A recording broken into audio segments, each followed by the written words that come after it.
Assalamualaikum warahmatullahi wabarakatuh. Waalaikumsalam warahmatullahi wabarakatuh. Bismillahirrahmanirrahim.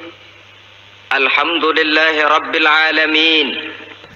Wassalatu wassalamu ala asyrafil anbiya'i wal mursalin, imamil muttaqin, sayyidil ghurril muhajjalin, sayyidina wa maulana Muhammadin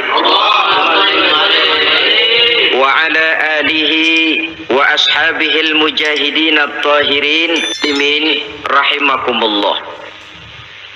Kejadian dan keberadaan kita dalam kehidupan di dunia ini merupakan kejadian dan keberadaan yang terima jadi atau terima beres. Artinya, tidak seorang pun di antara kita yang dahulunya pernah mesen untuk punya potongan seperti yang sekarang ini, punya warna kulit seperti yang sekarang ini, punya bahasa seperti yang sekarang ini. Seluruhnya kita terima jadi. Oleh karena kita terima jadi, maka Allah tidak menilai manusia dari rupa dan potongannya, tidak juga dari harta bendanya. Bersabda Nabi kita, innallaha la yanzuru ila suwarikum wa amwalikum walakin yanzuru ila qulubikum wa a'malikum. Sesungguhnya Allah Subhanahu wa taala tidak melihat potonganmu, tidak melihat harta bendamu, tetapi yang dilihat dan dinilai oleh Allah Subhanahu wa taala tidak lain adalah hati dan amal perbuatanmu. Kenapa rupa paras yang cantik tidak dijadikan penilaian utama oleh agama? Pertama, karena yang namanya cantik adalah relatif, tergantung siapa yang memandang. Yang menurut saya cantik, menurut saudara belum tentu cantik. Dan yang menurut saudara cantik, menurut saya mungkin jelek, nggak ketulungan. Oleh karenanya, di kalangan para ahli cinta ada perbedaan pendapat. Sebenarnya cantik yang bikin orang jatuh cinta, atau cinta yang menyebabkan orang jadi cantik? Dua-duanya bisa saja terjadi. Mungkin karena cantik orang lalu jatuh cinta, mungkin sudah kadung cinta biar gempor cantik juga. Tapi yang jelas cantik adalah relatif. Yang kedua, cantik itu temporer, berubah oleh pergeseran masa dan pertukaran waktu. Tidak ada orang makin ke ujung makin cantik. Sekarang dia sedang sweet 17-an, umur 17-an, of course cantik bukan alam kepala. Seluruh yang ada dalam dirinya menjadi syair di kalangan para remaja.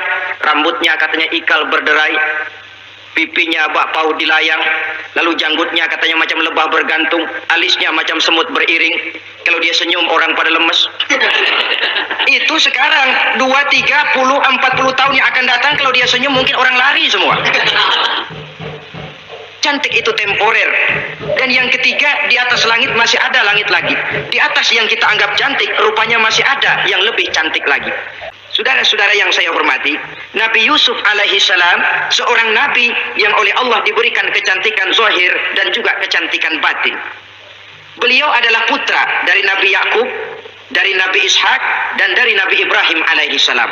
Artinya, ayah beliau bernama Nabi Yakub, kakeknya adalah Nabi Ishak, dan datuknya adalah Nabi Ibrahim alaihi salam. Ia bersaudara sebanyak 11 orang. Dari orang saudaranya ini hanya satu yang seibu sebapak, yaitu Benyamin. Sedangkan yang lain adalah saudara dari lain ibu. Sejak kecil, Nabi Yusuf ini sudah memperlihatkan tanda-tanda bahwa di kelak kemudian hari dia akan tumbuh menjadi seorang besar. Sebab itu wajar kalau ayahnya memberikan perlakuan yang agak istimewa kepada Nabi Yusuf. Dan ini tentu memancing sifat iri dari saudara-saudaranya yang lain. Apalagi pada satu malam Nabi Yusuf di kala remaja itu pernah mimpi. Mimpi ini beliau ceritakan kepada ayahnya. Kata beliau, ya abati, inni ra'aitu ahada asyara kawkaba wasyamsa wal qamara ra'aituhum li sajidin. Jadi satu hari Nabi Yusuf cerita kepada ayahnya, ayah, saya mimpi. Mimpi apa Yusuf? Saya melihat dalam tidur saya ada 11 bintang, lalu matahari dan bulan.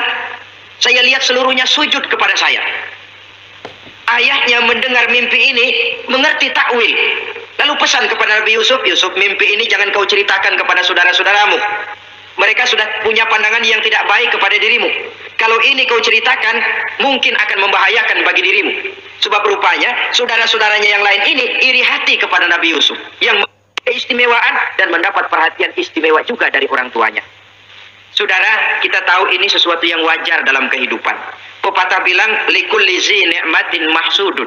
Tiap kali kita mendapat suatu nikmat, bakal ada orang yang hasud, iri hati, dengki. Itu watak kehidupan. Kalau kita jatuh miskin, orang tepuk tangan. Kalau kita jadi kaya, orang tanya berdukun kemana.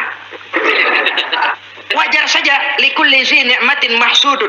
Tiap kali kita mendapat suatu nikmat, tentu ada yang hasud, ada yang iri, ada yang tidak senang. Begitu juga halnya dengan saudara-saudara Nabi Yusuf alaihi salam. Dan watak iri hati ini tidak cuma tinggal iri hati, mereka buktikan lewat tindakan konkret. Suatu hari mereka musyawarah, saudara-saudara yang iri ini. Saudara-saudara, bapak kita nggak adil. Masa Yusuf mendapat perlakuan istimewa?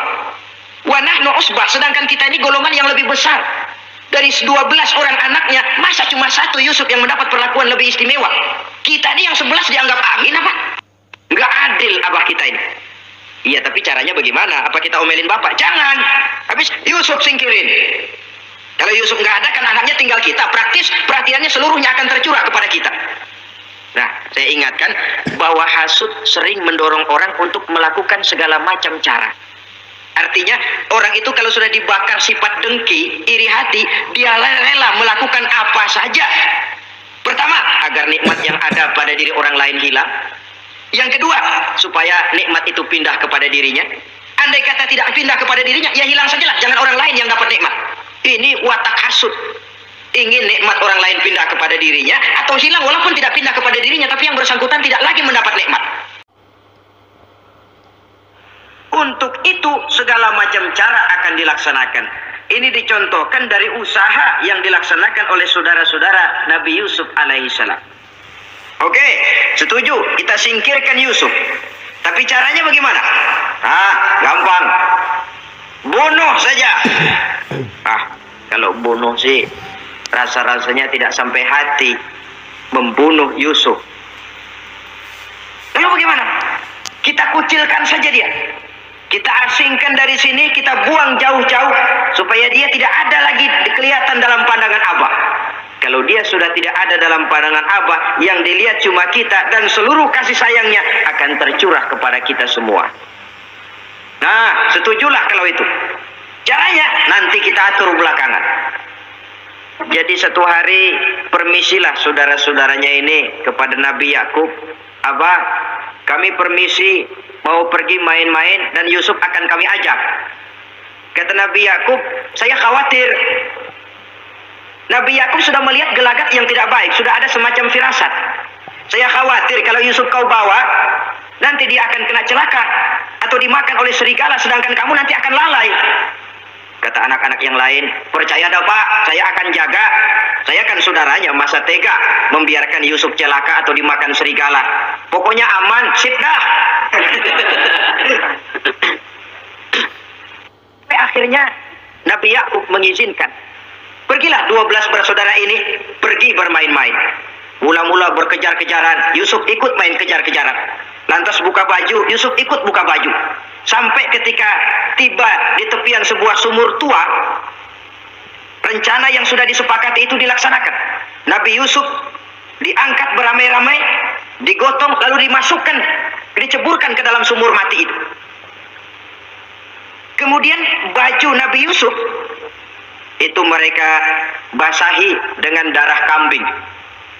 Setelah itu mereka pun pulang menemui Nabi Yakub alaihi salam dengan rasa sedih yang dibikin-bikin. Ini penyakit hasud. Jadi kalau orang hasud kepada kita, begitu kita mendapat kesulitan, dia datang dengan air mata buaya. Belaga sedih, belaga ikut berduka cita, padahal sih hatinya sorak. Padahal batinnya girang bukan main. Pak, saya ikut berduka cita, Pak, saya ikut sedih. Padahal hatinya biar mampus loh. Ini yang dilakukan oleh saudara-saudara Nabi Yusuf. Mereka datang dengan air mata berurai, nangis, Abah. Ketika kami sedang main-main, Abah, kami lupa, kami tinggalkan Yusuf sendirian. Ketika kami balik, kami cuma mendapati bajunya sudah berlumur darah. Barangkali saudara kami Yusuf dimakan oleh serigala. Nabi Yakub tercenung. Ternyata firasatnya adalah benar. Baju Nabi Yusuf itu yang berlumur darah kambing buatan saudara-saudaranya yang hasut tadi, diciumi dan dipeluk oleh Nabi Yakub. Kepedihan seorang ayah yang ditinggalkan oleh anak tercintanya. Saudara, adapun Nabi Yusuf alaihi salam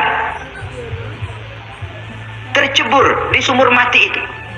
Sampai pada satu hari ada khalifah, ada kafilah niaga dari negeri Madian hendak menuju ke negeri Mesir, lewat di tempat itu. Ketika salah seorang mereka bernama Malik bin Do'ar hendak mengambil air, timba diturunkan ke dalam sumur. Begitu diangkat, ini air kok berat amat. Makin diangkat, makin berat, sampai di atas bukan air, orang isinya. Ada orang di ember. Dia lihat rupanya sangat tampan, elok, cantik. Ini barangkali anak bangsawan ini. Parasnya begini cantik, begini tampan. Ini kalau dijual di Mesir nanti tentu harganya mahal nih. Order nih, objek. Maka dibawalah Yusuf ini ke negeri Mesir. Setibanya di sana diperjualbelikan sebagai budak belian. Nah, nasib baik rupanya Yusuf ini ketika terjadi pelelangan dibeli oleh seorang pembesar istana, seorang menteri yang bernama Kitfir. Kitfir melihat, ini cantik anak remaja ini. Tampangnya elok, parasnya indah, kelihatannya budi pekertinya pun halus. Kita ambil saja ini, kata Kitfir kepada istrinya Zulaikha. Kita angkat dia jadi anak, siapa tahu nanti dia memberikan manfaat yang besar bagi kita. Baiklah.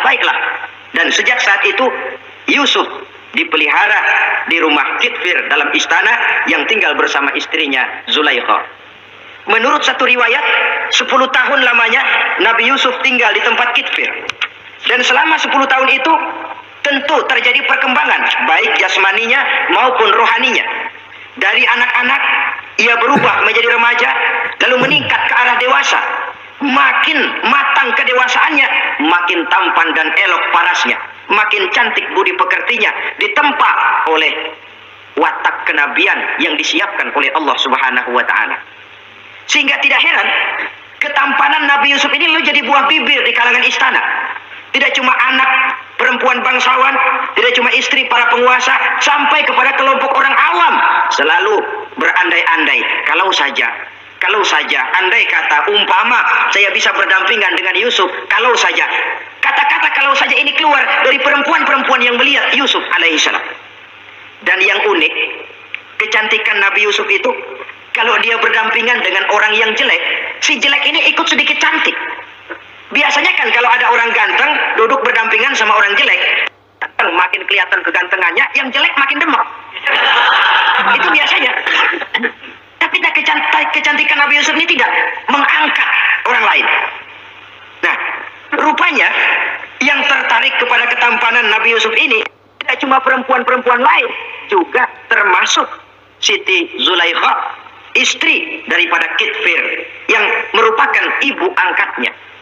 Kalau pada mulanya Zulaikha merawat Nabi Yusuf sejak kecil dengan harapan nanti akan membawa manfaat. Setelah dilihatnya makin lama makin tampan, makin lama makin cantik, makin lama makin rupawan. Berubah rupanya rasa kasih sayang seorang ibu menjadi kasih sayang seorang perempuan kepada laki-laki. Dia merindukan saat-saat di mana dia bisa mencurahkan rasa hatinya itu kepada Nabi Yusuf alaihi salam. Hampir-hampir nyaris Zulaikha ini, kalau istilah anak muda barangkali, siang jadi kenangan, malam jadi impian. Kemanapun dia pergi, bayangan Yusuf juga yang selalu menggodanya. Selalu ditunggunya saat-saat yang mungkin untuk dia bisa menyampaikan hasrat hatinya kepada Nabi Yusuf alaihi salam. Dan saat itu pun datang. Satu hari Kitfir harus menghadiri persidangan negara. Rumah besarnya lenggang, para pembantu kebetulan tidak seorang pun ada di dalam. Inilah saat yang ditunggu-tunggu oleh Zulaikha. Keluarlah ia dari kamarnya dengan pakaian yang tipis sewarna dengan warna kulitnya, sehingga pakaian dalamnya nyaris tembus. Dengan langkah yang diatur sedemikian rupa, memancing rangsangan, ia datang menghampiri Yusuf alaihi salam.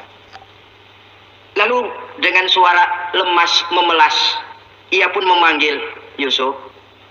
Ada apa tuanku? Sini ya. Kalau bahasa kita. melihat, mendengar suaranya yang lain dari hari-hari biasa. Apalagi melihat pakaian Zulaikha yang begitu tipis.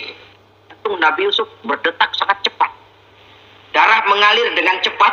Maklum, beliau juga manusia, laki-laki, normal terlepas dari kenabiannya. Jantungnya dak-dik-duk. Kemari Yusuf, sini. Ada apa tuanku? Sudah lama Yusuf. Lama apa tuanku? Saya memendam rindu kepadamu Yusuf. Siang malam engkau juga yang jadi tumpuan harapan saya. Kemanapun saya pergi seakan wajahmu juga yang saya lihat Yusuf. Tidur saya jadi tak nyenyak. Makan saya tak pernah membawa kekenyangan Yusuf. Tidur yang biasanya mendatangkan semangat seolah semuanya pergi meninggalkan saya Yusuf. Hembusan sepoi pagi mengusap bunga merekah dalam taman yang biasanya membawa keindahan, semuanya telah berganti dengan keindahan wajahmu Yusuf. Sinilah sebentar, penuhi hasrat hati saya. Saya segan tuanku. Segan kenapa Yusuf? Saya tidak mau mengkhianati tuan saya yang telah berbuat baik kepada saya. Apakah saya juga tidak pernah berbuat baik kepadamu? Benar, Tuan juga berbuat baik kepada saya. Tapi pantang saya mengkhianati majikan saya. Yusuf, sekarang kesempatan yang baik. Kitfir, suami saya, sedang menghadiri persidangan penting di negara, di istana, dan rasanya akan lama dia baru kembali. Sementara para pembantu kita tidak ada di sini. Saya malu, tuanku, saya segan. Malu kepada siapa? Tidak ada yang tahu, tidak ada yang lihat. Allah. Saya takut, saya malu kepada Allah, tuanku. Padahal kalau menurut ukuran hati, Quran menjelaskan walaqad hammat bihi wa hamma biha. Sebenarnya Zulaikha cinta kepada Yusuf, Yusuf pun senang kepada Zulaikha. Iblis sibuk bukan main memasang jerat, pasang besi berani biar pada nyetrum.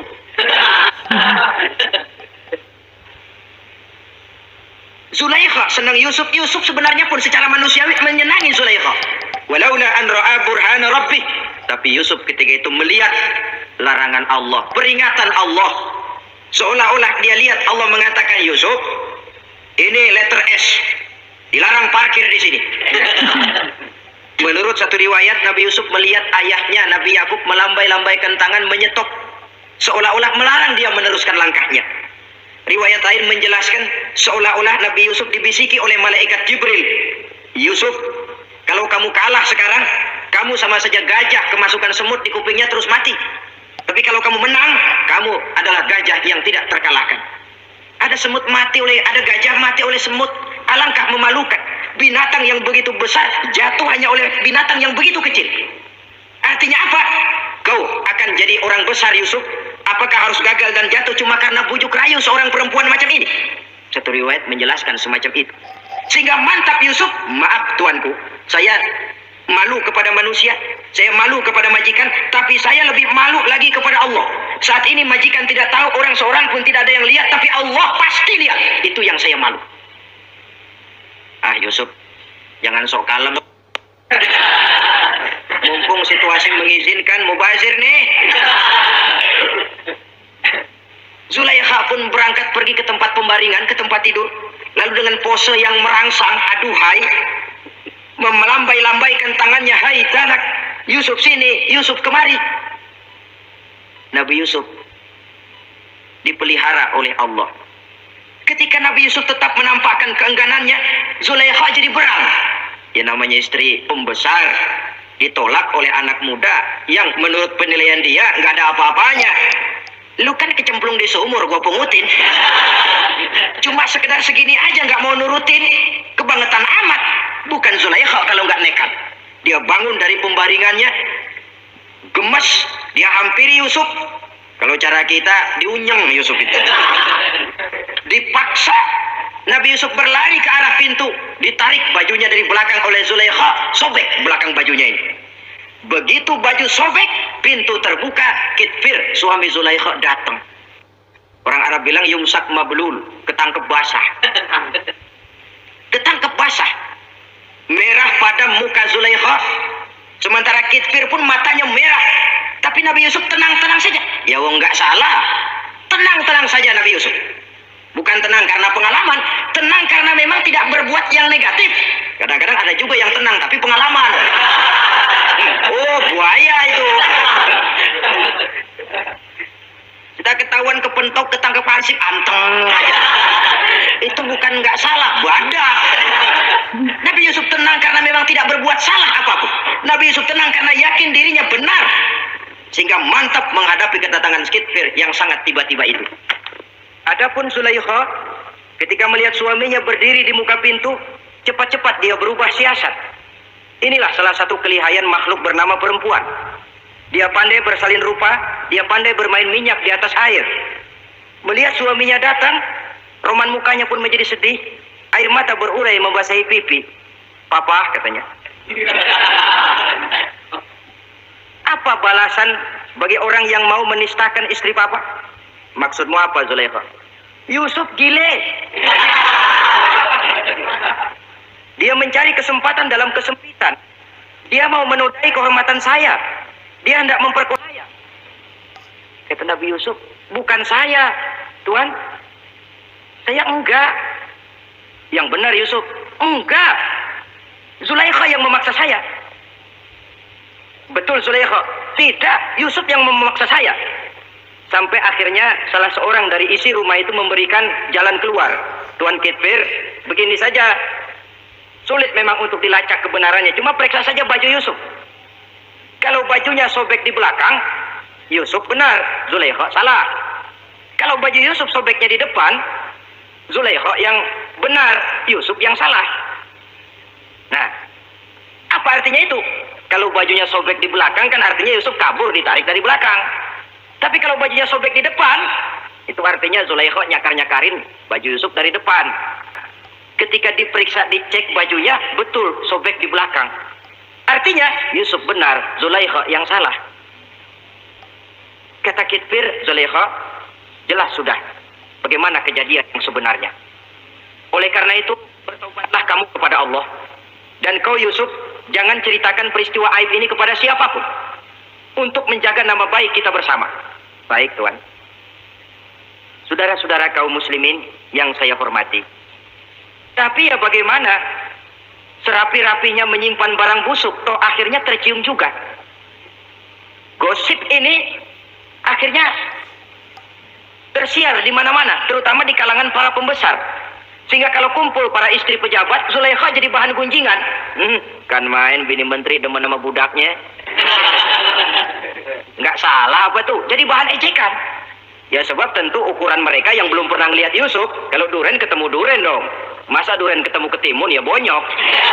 Artinya nggak seimbang. Masa istri bangsawan tergila-gila sama anak angkatnya, sama budak beliannya, nggak masuk rasio itu. Zulaikha dengar berita macam itu. Sampai dalam hatinya, pantas saja kamu ngenyek saya, kamu meremehkan saya, karena kamu belum pernah lihat potongan Yusuf bagaimana. Akhirnya dalam hati Siti Zulaikha ini timbul semacam dendam. Suatu saat gua kerjain loh. Caranya gimana? Satu hari para istri bangsawan ini diundang ke tempat Siti Zulaikha. Duduk di satu ruangan luas. Setelah duduk dihidangkan makanan. Makanannya aneh, cuma buah sama pisau. Ketika buah dan pisau sudah siap, satu orang satu.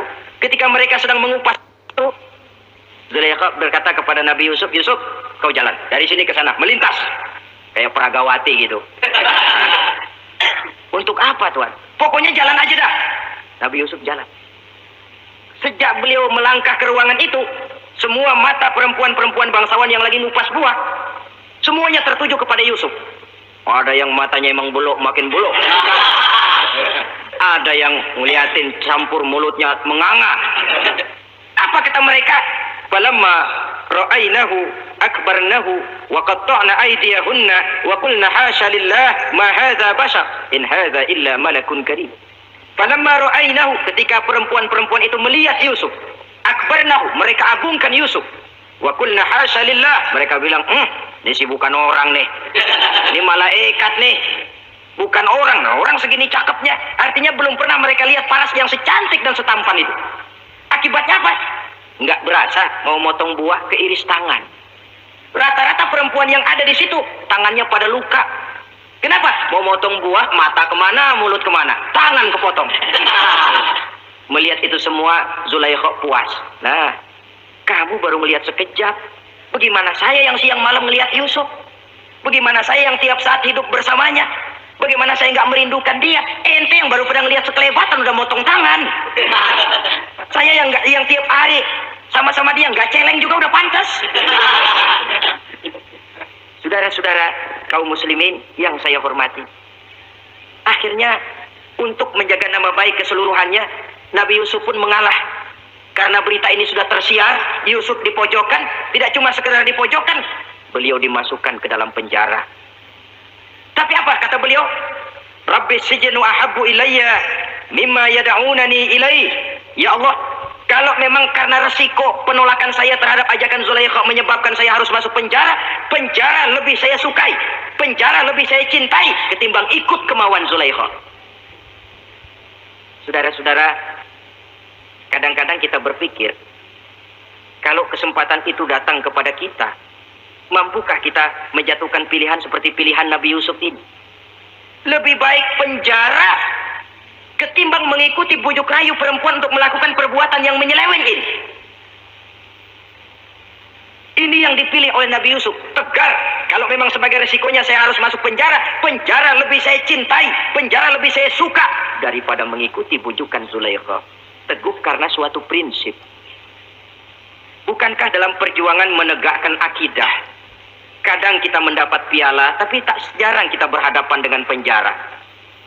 Kadang kita disanjung, kadang kita dicaci. Itu romantika perjalanan dari yang namanya perjuangan. Tapi pilihan harus ada. Ketimbang ikut bujuk rayu perempuan yang mengajak melakukan perbuatan serong, penjara lebih saya cintai. Sudah pada saat hendak diajak tidak ada yang melihat, beliau menolak. Akibat penolakannya pun masuk penjara, tapi penjara lebih menyenangkan hatinya. Ketimbang hidup merdeka, tapi jiwa terpenjara. Inilah Nabi Yusuf barangkali. Biar badan masuk penjara, asal jiwa merdeka. Kita sekarang sebaliknya. Jiwa terpenjara tidak jadi soal, asal badan merdeka. Maka jiwa kita sering dijajah. Entah dijajah harta, entah dijajah pangkat dan jabatan, entah dijajah iblis. Jiwa kita yang terpenjara, sementara badan kita merdeka. Nabi Yusuf tidak. Biarlah badan di penjara, asal jiwa merdeka untuk menegakkan sesuatu yang hak. Saudara-saudara yang saya hormati, adapun di dalam penjara itu, Nabi Yusuf satu sel dengan 2 orang bekas pelayan istana yang dituduh menaruh racun ke dalam hidangan yang hendak disajikan kepada raja. Yang satu tukang ngatur minuman, yang satu tukang ngatur makanan untuk raja. Siapa yang naruh racun nggak jelas, tapi dua-duanya ditahan. Nah, sampai satu malam, teman satu sel ini dua-duanya ngobrol kepada Nabi Yusuf. Yusuf, kami ini dipenjara karena dituduh menaruh racun ke dalam hidangan yang dihidangkan kepada baginda raja. Siapa yang salah, kami sendiri tidak tahu. Saya nggak ngerasa naruh racun, kata yang tukang ngatur minum. Saya juga enggak, kata yang tukang ngatur makan. Sampai satu malam, mimpi. Mimpi itu diceritakan kepada Nabi Yusuf. Kata yang tukang ngatur minuman, Yusuf, saya mimpi. Saya memeras anggur, lalu menghidangkannya kepada baginda raja. Apa arti mimpi saya? Kata yang tukang hidangin makanan, kalau saya Yusuf, saya ngimpi menjunjung roti di atas kepala saya, itu roti dipatokin burung. Apa arti mimpi saya? Saudara-saudara, Nabi Yusuf tersenyum. Adapun kamu yang mimpi memerah anggur, kamu akan keluar dari penjara bebas dan akan kerja lagi di istana. Adapun kamu yang mimpi menjunjung roti dipatokin burung, kamu akan dihukum mati, disalib dan kepalamu akan dipatokin oleh burung. Ini tukang roti ngotot, bisa aja lu ah. Ya lempengan apes ramalannya. Ya bukan soal bisa nggak bisa, lihat aja kenyataannya. Cuma kepada kamu yang tukang ngatur minuman, saya pesan kalau nanti kamu bebas kembali di istana raja, tolong ceritakan ihwal saya kepada baginda raja ini. Saya mendekam di penjara ini tanpa berbuat salah apapun. Baik, insya Allah Yusuf. Dan ketika persidangan memutuskan seperti tepat yang diramalkan Nabi Yusuf, si tukang menghidangkan makanan dihukum mati, si tukang menghidangkan minuman kembali kerja di istana. Tapi begitu kerja, dia lupa sama pesan Nabi Yusuf. Itu biasanya watak orang memang begitu. Kalau dalam keadaan kepepet, macam-macam janjinya. Begitu keadaannya longgar, lupa sama janjinya. Sehingga ada pepatah katanya, nolongin anjing kejepit. Waktu kejepit, kaing-kaing minta ditolongin. Begitu darah ditolongin, yang nolongin bisa digigit. Saudara hadirin yang saya hormati, sampai bertahun-tahun Nabi Yusuf mendekam dalam penjara. Tapi itulah yang menambah kedewasaannya. Maka orang beriman ya, yang mantap nilai imannya, tempat tidak jadi soal. Kadang-kadang dia merasakan penjara lebih indah dari alam terbuka. Banyak orang-orang beriman yang justru di penjara menghasilkan karya-karya besar. Kita tahu misalnya almarhum Hamka justru di penjara bisa menyelesaikan tafsir Al-Azharnya. Salah satu karya besar pujangga terkemuka ini. Macam Hasan Al-Banna, Abdul Qadir Audah, dan banyak lagi tokoh-tokoh Ikhwanul Muslimin merasakan justru penjara itu bagaikan sorga. Kenapa? Mereka yakin di penjara untuk sesuatu yang benar. Maka tempat tidak pernah jadi masalah. Kalau jiwa merdeka puluhan tahun mendekam di penjara, tidak akan merupakan satu rasa yang lama. Kenapa? Jiwa tidak bisa dibatasi oleh ruangan 2 kali 3 meter. Jiwa yang merdeka tidak bisa dibatasi dengan teralis besi. Jiwa yang merdeka tidak bisa dibatasi dengan dinding tembok yang tebal. Jiwa yang merdeka mengembara, melanglang buana, mencari idealisme yang ada dalam dirinya. Itu yang dirasakan oleh Nabi Yusuf alaihi salam. Untungnya satu malam raja ngimpi. Untungnya ini ngimpinya luar biasa. Ada 7 ekor lembu gemuk-gemuk makanin 7 ekor lembu yang kurus-kurus. Lalu ada 7 batang gandum yang isinya gemuk-gemuk. Ada 7 batang gandum yang sudah layu-layu. Nah, pagi-pagi ini seluruh dukun-dukun istana dikumpulin. Para ahli nujum apel menghadap baginda raja. Nujum, dukun, ada apa Tuan Raja? Tadi malam saya ngimpi. Ada 7 ekor lembu gemuk-gemuk memakan 7 ekor lembu yang kurus-kurus. Coba takwilkan apa arti mimpi saya itu. Ubur-ubur, ikan lele.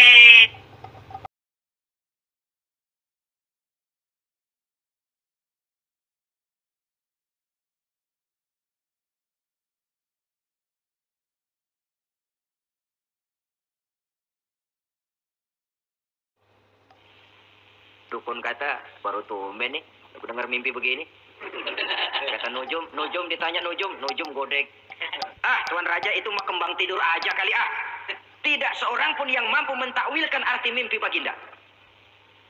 Sampai tukang minuman dengar lapor, Tuan Raja, ada apa, Mas? Saya waktu di penjara, ada seorang anak muda namanya Yusuf, dia mentakwilkan mimpi saya dan pas seperti takwilnya. Ah, panggil Yusuf. Dipanggil Yusuf, dibukain pintu penjara, masuk tukang anggur, tukang minuman ini. Yusuf, ente, iya. Kemana aja? Itu dia Yusuf, kelupaan. Iya, kalau kelupaan sehari 2 hari barangkali bisa ditolerir, kelupaan bisa tahunan.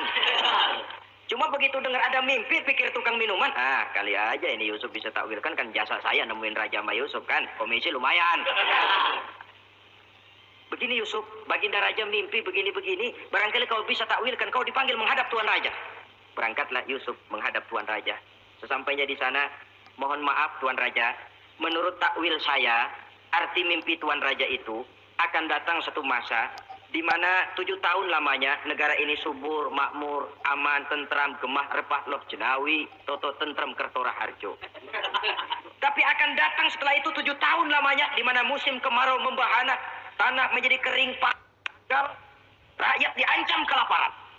Dan kita harus siap-siap untuk itu. Itu takwil mimpi Tuhan. Caranya bagaimana, Yusuf, mengatasi krisis kelaparan ini? Ya kita bikinlah gudang-gudang untuk menyimpan makanan. Kalau lagi panen jangan mumpung. Ingat pada satu saat kita akan paceklik. Sehingga kata orang-orang tua dulu, kalau lagi sehat, ingat dong bakalan sakit. Kalau lagi kaya, ingat dong bakalan miskin. Semuanya itu milik daripada kehidupan. Tidak ada orang yang ketawa terus dalam hidup. Tidak ada orang yang nangis terus. Semuanya silih berganti, datang pergi, patah tumbuh, hilang berganti. Dunia hari ini bikin kita ketawa, besok dia buat kita menangis. Hari ini dibuatnya kita senyum, besok dibuatnya kita berurai air mata. Hari ini dijadikannya kita kaya, besok dijadikannya kita kere. Pantas kalau orang bilang, wamal hayatud dunya, Allah mengatakan wamal hayatud dunya illa lahun wa la'ib. Hidup dunia ini cuma sandiwara. Tiap kita sekarang sedang memegang peranan. Ketika memegang peranan, ya jadi orang kaya peranan, jadi kiai peranan, jadi jenderal peranan. Sama saja dengan wayang golek. Gatot Kaca yang bertulang kawat berotot baja, punya ajian beraja musti, gagah perkasa, bisa terbang di angkasa. Hebat perkasa Gatot Kaca. Kapan? Waktu dipegang dalang. Betul apa benar? Gagahnya hebatnya Gatot Kaca, sakti mandragunanya sang Gatot Kaca kapan itu? Waktu dipegang dalang. Begitu peranannya selesai, sama dalang dimasukin ke kotak, diam aja Gatot Kaca. Terbang kek enggak, diam aja. Begitulah kehidupan ini. Gagah kita menyandang bintang 4 di pundak. Gagah kita membawa harta yang banyak. Gagah kita membawa jabatan ini dan itu. Waktu oleh sang sutradara dimasukkan ke dalam lubang yang luasnya tidak lebih 1 kali 2 meter. Enggak bekutik. Enggak ada yang lawan. Jenderal yang berbintang 4 dilonjorin, dia yang lihat anteng aja. Habis peranan sudah sampai di situ. So, itu wajar. Kata Nabi Yusuf, kalau lagi panen, ingat pada suatu saat kita akan paceklik. Jangan giliran panen besar. Di daerah-daerah kita lihat, sudah panen pesta pora. Bukan bersyukur kepada Allah. Tapi kegembiraan itu diwujudkan dalam bentuk lain. Tontonan yang membuat lupa diri, bermabuk-mabukan. Sehingga kadang-kadang kalau di daerah itu katanya kalau musim panen, musim kawin. Musim paceklik, musim cerai. Saudara-saudara kaum muslimin yang saya hormati. Karena itu, dalam satu hadis Nabi ingatkan, ta'arraf ilallah firraha ya'rifka fi syiddah. Ingatlah kepada Allah di waktu kamu senang, supaya Allah ingat kepadamu waktu kamu susah. Kalau waktu senang kita lupa kepada Allah, ya wajar. Kalau waktu susah Allah juga lupain kita. Dalam terjemahannya dengan kehidupan beragama, wa man a'rada an zikri fa inna lahu ma'isyatan dhanka wa nahsyuruhu yaumal qiyamati a'ma. Siapa yang berpaling daripada peringatanku, kata Allah, aku akan berikan dia penghidupan dan kehidupan yang sempit. Sempit itu apa, lalu tidak punya duit? Punya duit. Apa tidak punya harta? Banyak harta. Tapi banyaknya harta, tumpukan duit tidak membuat hatinya makin luas. Tidak membuat hidupnya makin lapang. Sempit, sempit, dan sempit. Itu azab. Yang paling celaka, wa nahsyuruhu yaumal qiyamati a'ma. Di akhirat kami kumpulkan dia bersama orang-orang buta. Allahu Akbar. Di padang mahsyar, dikala orang sibuk, pusing dengan urusan masing-masing, buta lagi. Yang nggak buta aja pusing. Mereka teriak-teriak, qala rabbi lima hasyartani a'ma wa qad kuntu basira. Ya Allah, kenapa kami buta padahal waktu di dunia kami melihat? Allah jawabnya enak aja. Kadzalika atatka ayatuna fanasitaha wa kadzalika al-yauma tunsa. Rasain dulu. Dulu waktu di dunia datang peringatanku pada belaga pilon, kamu lupakan, sekarang juga pantas kamu dilupakan. Waktu susah kamu lupa, waktu senang kamu lupa Allah. Waktu susah juga pantas kamu dilupakan Allah. Waktu di dunia kau berpaling dari peringatan Allah. Kalau sekarang Allah berpaling kepadamu juga adil. Walaupun kalau Allah mau tidak berpaling juga adil. Sebab Allah itu mutlak. Tidak ada yang membatasi apa yang dimaui oleh Allah. Saudara-saudara kaum muslimin, itu pesan Nabi Yusuf. Bikin gudang yang besar, simpan bahan makanan untuk persediaan musim kemarau. Kalau begitu sekalian aja deh Yusuf. Sekalian bagaimana Tuan Raja? Kau saya angkat jadi menteri urusan makanan dan urusan kemakmuran. Tuan Raja, apa enggak terburu-buru? Kau bisa mentakwilkan mimpi saya, bahkan kau bisa mencari jalan keluar. Ini sudah sesuatu yang menguntungkan Yusuf. Mencari jalan keluar ini pemikiran yang menteri saya belum bisa berpikir kayak kamu. Sudah, kau pegang jabatan ini. Nabi Yusuf tidak minta, diberikan. Dan memang ada pesan, jangan memberikan jabatan kepada orang yang meminta. Tuh, kalau orang sudah minta tentu ada pamrih dan ada tendensi. Jangan memberikan jabatan kepada orang yang banyak keluarin duit untuk mencapai jabatan itu. Sebab apa? Kalau orang mendapat satu jabatan karena banyak keluarin duit, maka pekerjaan pertama yang akan dilakukan setelah mencapai jabatan itu ialah dia akan berpikir, bagaimana caranya biar modal gua pulang. Orang jadi gubernur, jadi menteri karena banyak keluarin duit, belum dia sempat kerja buat kepentingan rakyatnya, dia lebih dulu akan berpikir bagaimana duit yang saya keluarin supaya pulang. Sisanya kalau ada, barulah untuk kepentingan rakyat itu pun kalau keburu. Saudara-saudara yang saya hormati, Nabi Yusuf tidak pernah minta jabatan. Raja memberikan jabatan itu.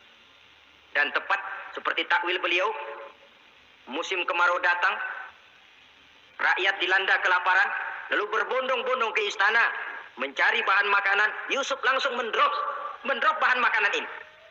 Alhasil saudara-saudara, bahaya kelaparan ini sampai juga ke daerah tempat di mana Nabi Yakub tinggal. Lalu beliau utus anak-anaknya. Saya dengar di negeri Mesir ada seorang menteri muda yang tampan dan baik hati. Pergilah kau ke sana dan mintalah makanan darinya. Berangkatlah mereka ini. Saudara-saudara, Nabi Yusuf lihat, ini saudara-saudara saya ini yang dulu nyeburin saya ke sungai. Sekarang pada antri minta jatah makanan. Kalau kita lagi di atas ngeliat orang di bawah kan enak. Yang bawah kelagapan. Orang sedang berkuasa, namanya lagi berkuasa, ngomong apa juga benar. Orang kalau lagi berkuasa kentut bagus masih. Tapi kalau sudah jatuh, jangankan apalagi buang angin, batuk aja diomelin. Miskin batuk melulu lah. Di atas itu, posisi di atas gampang buat mob. Andai kata Nabi Yusuf waktu itu mau menteror, membalas saudara-saudaranya, kesempatan emas. Tapi memang hatinya, hati yang mulia, jiwanya jiwa yang besar. Diberinya saudara-saudaranya itu makanan, tapi dia tidak memperkenalkan diri dan saudaranya pun tidak mengenali kalau itu Yusuf. Kalau kita kan yang enak, ingat nggak dulu? Saya diceburin ke sumur. Sekarang gantian ya. Ayo baris lo, gue ceburin atu-atu. Nabi Yusuf tidak, diberinya saudaranya makanan. Lalu pesan, lain kali kalau kemari lagi mau mengambil makanan, saudaramu yang namanya Benyamin bawa ke sini. Tanpa dia saya nggak mau ngasih makanan lagi. Ya sudah, pulang saudara-saudaranya ini lapor kepada Nabi Yakub. Abah, itu menteri pesan kalau kamu yang mau ngambil makanan lagi, Benyamin harus dibawa. Kalau nggak dibawa kami nggak akan dikasih makanan. Nabi Yakub curiga lagi. Dulu Yusuf hilang.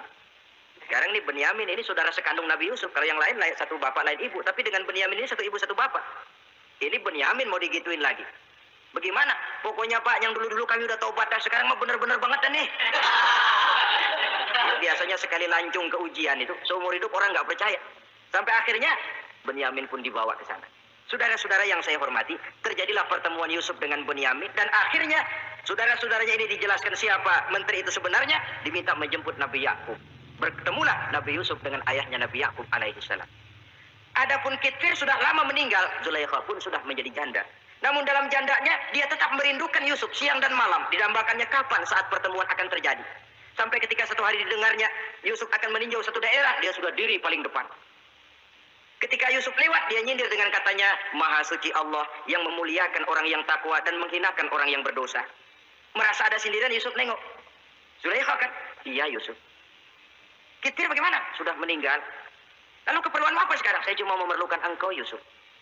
Saudara-saudara, Nabi Yusuf akhirnya kawin dengan Zulaikha yang cantik, menawan, dan rupanya setelah kawin itulah Nabi Yusuf baru tahu bahwa Kitfir ternyata tidak bisa berfungsi sebagai suami. Dengan kata lain, puluhan tahun Zulaikha kawin dengan Kitfir, tetap perawan, utuh, awet. Rupanya Kitfir liwat terus dan numpang liwat, gak pernah mampir. Dan sejak saat itu berbahagialah Nabi Yusuf dengan Siti Zulaikha. Kita ambil hikmah dari riwayat singkat ini. Pertama, kecantikan zohir lebih penting, kecantikan batin lebih penting dari kecantikan zohir. Alangkah lebih baik lagi kalau kecantikan zohir itu berpadu dengan kecantikan batin. Karena dalam pandangan Islam, Allah tidak menilai manusia dari rupa dan harta, tetapi dari hati dan amal perbuatan.